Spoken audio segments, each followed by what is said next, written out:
guys, I want to bring you another reading video. It's currently 11 and I really need to go to bed because I gotta wake up and be to work a little earlier. And but I just finished it and I could not put it down. It is such a page turner and I got so addicted. I got it off of Amazon. I've been wanting to read it for a few years now. It's the Misadventures of a City Girl, and I'll leave the link in the description box. But I just wanted to, while it's fresh in my head, I just wanted to bring it to you. It's complete page turner. It only took me 3 nights to read it. I stayed up until like 5 in the morning each night trying to finish it. And this city slicker girl, she goes through a divorce. She's like a total Hollywood glamour girl. She's going through a divorce, so she needs to like escape and find herself again. So she goes up to the mountains in California, like probably a few hours out of LA, north of LA. And she there's this little retreat that she finds, and she goes and checks in there, and she goes on this hike and finds these hot springs. And when she does, she goes skinny dipping in them and actually ends up pleasuring herself a little bit. This book, I'm gonna tell you right now, this book is naughty. Like almost, not quite there, but almost 50 Shades naughty. I'm warning you right now, like a country version of 50 Shades. And Luke, the guy who actually owns the land and lives in a little cabin up on top of the hill, ends up watching her for a little bit. And she ends up seeing him and seeing that he's watching her and freaks out and jumps in the springs to try to cover her body. And what's the point after that, right? He literally saw everything. And he walks over freaked out because he like doesn't want to scare her, because he's described as like a god among men. He's like 6'7", long hair down to his shoulders or past his shoulders, and long brown beard, total like literal lumberjack, and ends up escorting her back to the resort that she's staying in. And she ends up like touching him and wondered, like in a moment of not thinking, and both of them like kind of stop breathing, and then he just storms off and leaves her, and just gapping like how rude, he just like left. And the next day she skips out on all the activities of the place that she's staying at, and the next day she hikes back up to his cabin and just walks in on him. This is like he built it himself. This is literally like a studio apartment type cabin, and the door is unlocked, so she walks straight in, and he was out there like chopping wood, like doing the lumberjack thing, and he was like really restless because he couldn't get her out of her mind. He couldn't get the image of her like basically pleasuring herself out of his mind. So he went inside and started pleasuring himself, and she just walks right on him and doing it. And pretty much I just figured payback's bitch. And they kind of just stop there and like stare at each other for like a good few minutes, and she just like kind of blurts out like, "I want you," and he just like, literally this will only ever happen in books.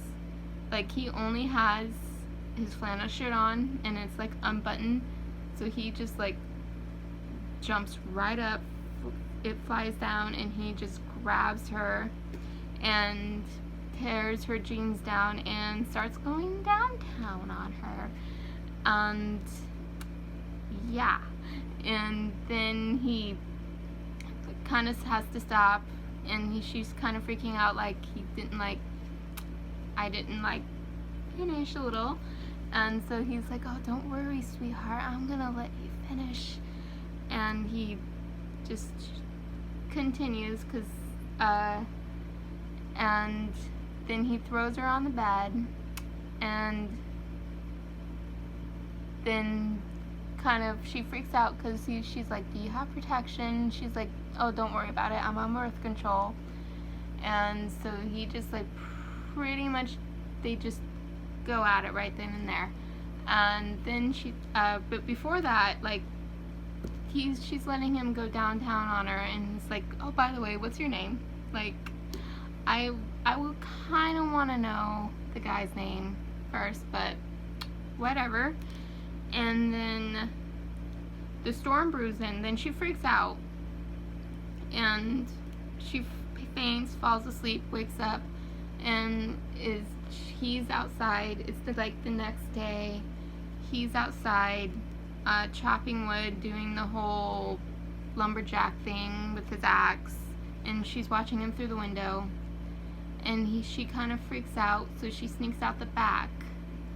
And when he couldn't get his mind off her again, so he was like, screw it, and walks back in, was gonna totally pounce on her again, and freaks out because he saw the cabin empty. And finally he walks back outside, and he sees her, and she runs like hell in, of course, the opposite direction, because she has no idea where the hell she's at, and ends up tripping and hurting herself, or hurting her ankle.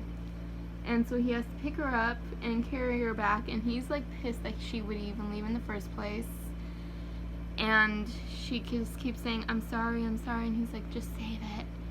And he ends up attending to her wounds, and she kind of picks up on, like, hey, this guy's like, seems like he's rough, and he's huge, and he seems like he's rough, but he's actually like the most tender guy that she's ever been with. And she's only ever actually been with her ex-husband, and that's actually the reason why she went to the retreat in the first place. She needed to get away. And then the storm brews in, and it doesn't stop for 4 days, so she's literally stuck with him 4 days, and they just go to town the entire time. And finally, when the snow melts away, the search party actually goes and looks for her, and someone from the resort is knocking on the door.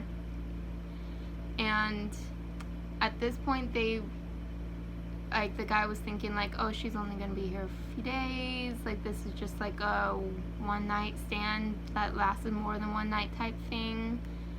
And she pushes him, like, he literally kicks her out and like makes her leave, and then instantly regrets it, because she gets like in his face and pushes him and is like, why would you make me leave? And she just left out of pure just hatred for him at that point. And when he was watching her storm out, he kind of had a thought like, oh, I just love her, and it's like, oh my gosh, like, I can't believe I just thought that. And ends up like chasing after her, going down to the resort, because he owns the entire mountain, the entire land, and the resort's actually, like, I guess paying him rent to be there or something. And so he goes, finds her, and apologizes like hell, and they make up. Yeah, they make up, and she ends up going back to the cabin with him. And then she, this whole time she's been on an off-grid, her phone's been off, and she turns it back on, and her ex-husband's actually been trying to reach her, and her mother-in-law, well, now ex-mother-in-law, is really sick and dying. So she goes back to the resort and meets up with him, and Luke follows her and ends up being like a terrorist little, or a territorial little caveman, and almost pounce on her ex-husband. And she's like, oh, I have to go back to LA, and he's totally freaking out. And she's like, come with me, and he's like, stay here. And they actually ended up going their separate ways. And then he's like freaking out because she's not there anymore, and now he's really feeling the loneliness of the cabin. So he goes down to LA, and they end up talking about meeting in middle ground, because he's total country, living off grid. She's Hollywood Hills, and like, oh, there has to be some sort of middle ground where we could just be together because our lives are totally different. And he ends up letting her on that he actually owns more ground or more land that's actually closer to LA and just 2 miles north of LA. And so she goes up, checks it out, they camp there, and he ends up building her a huge ass house out there so she has no problem commuting back and forth for work, and ends up popping the question, and they live happily ever after. So I highly recommend this book. It is so good, and trust and believe these authors who wrote it together do not shy away from the bedroom scenes at all, and it is so good. Thank you for watching, and I hope you really enjoy this book, and I hope you get it off of Amazon. And this is actually the first book in like a 6 or 7 book series, so I cannot wait to read the other ones. And there's another one that I particularly want to read, and I hope you guys enjoy them as much as I do. Thank you for watching. Bye!